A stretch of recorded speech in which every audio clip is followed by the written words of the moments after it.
Hello, friends. From time to time, families have discussions about important matters. And today, the General Executive is introducing a discussion that will merit careful and prayerful consideration across our PAOC family. The pain of divorce has affected countless people and families. Every pastor has addressed the issues in their church, and we address them too at the district and national levels as it relates to credential standards. The General Executive has been considering a proposal to adjust our policies regarding the approval of credential applications from people who are divorced and remarried, or are married to a person who was previously divorced and who has a former spouse still living. And I'm sorry, but this gets complicated quickly because the issue then also includes applications from current credential holders who want to retain their credentials even though they may be divorced and wish to remarry and their former spouse is still living, or they wish to marry a divorced person and their former spouse is still living. Our current position provides for credential holders to be remarried in these various circumstances only if the cause of divorce was adultery on the part of their former spouse.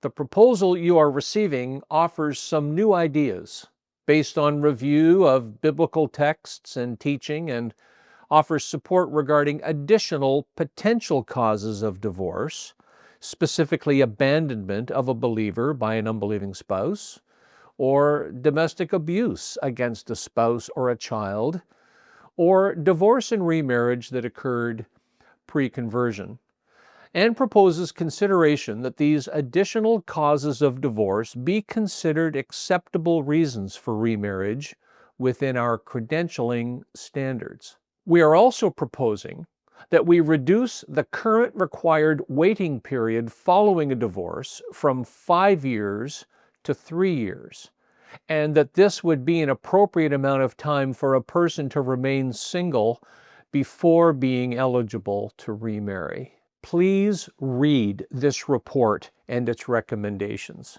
as prepared by the Divorce and Remarriage Policy Review Committee.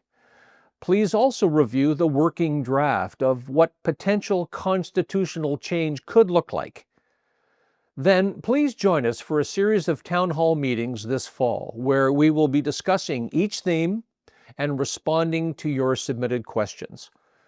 All of this is intended to provide you with important advanced information and to hear from you ahead of the General Executive meetings this fall, and then ahead of our General Conference, which will be in Halifax, Nova Scotia, May 4 through 6, 2026.